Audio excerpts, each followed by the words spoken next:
Saludos equipo, por acá de nuevo. Vamos a empezar a hablar de controladores industriales y su aporte en la tercera revolución industrial. ¿Listos? Vean que acá hablamos de controladores industriales. No escribo la palabra PLCs. PLCs hace parte de los controladores industriales. ¿Vale? ¿Cuál es el gran aporte? Ya acá estamos en la tercera. Recuerden, electrónica, computadores, comunicaciones, lenguajes de programación.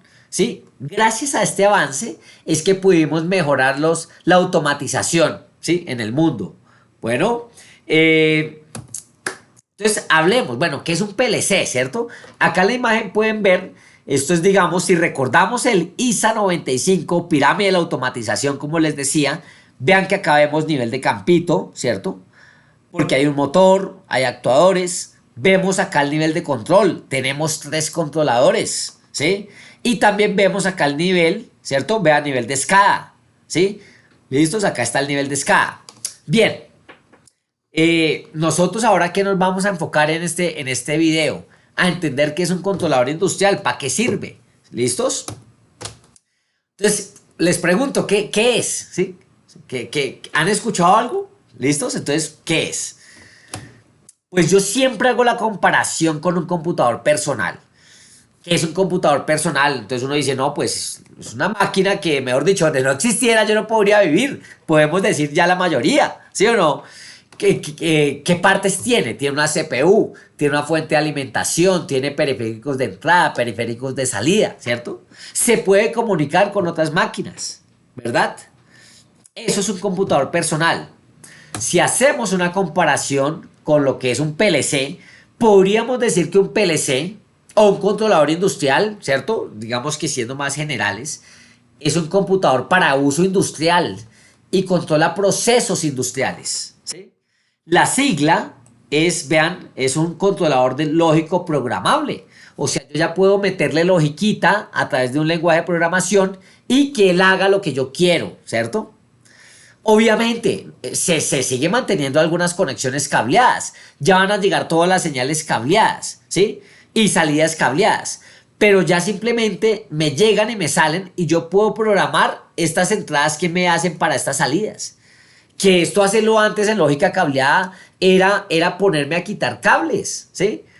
Entonces significaba parada. En cambio ahora con el PLC ya, eso es una de las ventajas. Yo ya tengo menos tiempo, ¿cierto? Gasto menos tiempo en programar, en cambiar lógicas. Bien, características. Están diseñadas para múltiples entradas y salidas. Podemos llegar, depende de la marca, ¿cierto? Hasta 30.000 tags. ¿Sí? Ese es el nombre, tags. Trabajan en temperaturas industriales, inmunidad al ruido eléctrico, resistencia a la vibración y al impacto. Obviamente el PLC, los controladores, nosotros los ponemos en gabinetes, ¿no? Que los gabinetes me protejan al controlador. Les tenemos UPS, ¿sí? Es el niño consentido de la planta, porque si no existiera el controlador industrial, pues nada podría funcionar, así de sencillo, ¿sí? Bien, perfecto. Listos. ¿Qué ventajas tiene? Pues las ventajas es que yo puedo modificar lógicas a través de programación, ¿sí? Entonces vean que mucho ya no necesito ponerme a cablear. Reducción de tiempo de mantenimiento, porque el mantenimiento va a ser a nivel de lógica. Ya no van a haber tantos cableados. No decimos que es que no vayan. Obviamente hay que tener cableados, las entradas, las salidas. Reducción de tiempos de instalación y puesta en marcha. Esto es lo más importante. Porque cuando uno va a una puesta en marcha en una planta, ¿sí? Y eso que ya es con PLCs, a mí me tocó la época de PLCs, uno tiene que ir preparado a campito, bueno, váyase allá 2 meses, 3 meses, 4 meses, ¿sí? ¿Vale? Imagínense antes, cuando esta vaina era en lógica cableada, pues eso sí era chavo familia, me voy por allá un año, ¿sí? Ya en este momento, incluso con estas nuevas tecnologías de gemelo digital, la puesta en marcha tiene que reducir notablemente. ¿Listos? Por ella tiempos del 50% de lo que se hace normalmente con un PLC. Bien. ¿Cuáles son las partes? Ahí está muy claro, ¿sí? Vean, módulo fuente, módulo CPU, módulos de entrada y salidas y el backplane, el bastidor donde se colocan las tarjetas. A continuación vamos a ver para qué sirve cada fuente, cada módulo. El módulo fuente es el que energiza los demás elementos. O sea, si no hay módulo fuente, como en mi computador, grave, ¿cierto? Grave porque no me sirve tener el i9, ¿cierto? Generación no sé qué, si no tengo energía grave, ¿cierto? Bien, módulo CPU es el que me hace la lógica, procesos de temporización, la aritmética. ¿Listos? Es donde nosotros cargamos la logiquita. Esta CPU, digámoslo así, también tiene, digamos que la parte de la memoria en donde me almacena. El módulo CPU tiene la memoria en donde me almacena el programa. Y es del orden de los kilobytes, ¿sí? No pensemos que es como un computador que, uy, yo tengo memoria de 16 gigas. No, esto es el orden de los kilobytes. ¿Listos? Módulos de entradas. Y acá es importante lo siguiente. Los módulos de entrada pueden ser tanto digitales como análogas. Entonces ahí viene la pregunta, ¿qué es un módulo de entrada digital?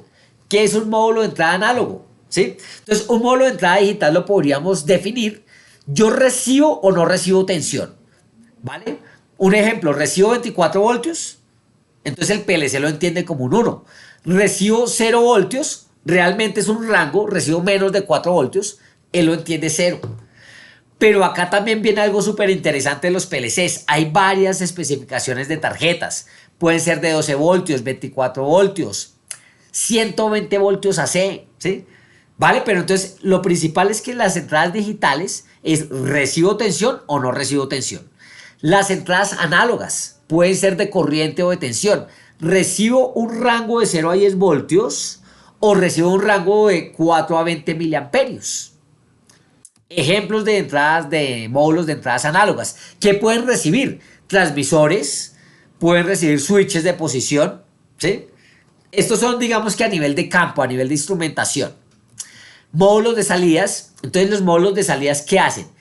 Realmente internamente son, digamos que relés, ¿sí? Hay dos tipos, hay de relés o de transistor. Hablemos un ejemplo, digamos, claro, de relés. Si la salida digital se activa, el relé se cierra, ¿sí? Eso es lo importante. O sea que él permite ya, yo estoy abierto, me cierro, para que en campo ya circule una corriente y me encienda, digamos, un contactor eléctrico, ¿sí? También salidas pueden ser digitales o análogas. También es el mismo concepto de las entradas digitales. Ejemplos, salida digital para activar un contactor eléctrico, salida análoga para variar la salida de una válvula de control, para encender o apagar una válvula solenoide. Bien. Módulos de comunicaciones también. Yo puedo me tengo que comprar un módulo aparte. Digamos, si yo tengo muchos variadores que hablan Profibus, entonces me tengo que comprar la tarjeta Profibus, ¿sí? Para que mi PLC se comunique con esas máquinas. Entonces vean que el PLC tiene un montón ¿cierto? De tarjetas y de aprender. El objetivo de este video simplemente es mostrar muy claramente para qué sirve la comparación con un portátil, ¿no? Un computador personal y cuáles son los elementos. Este es el backplane, que es donde nosotros colocamos estas diferentes tarjetas. Pueden ser backplane de diferentes slots, de 8 o 16 slots. Y yo puedo conectar diferentes backplane a través de un cable conector, ¿no?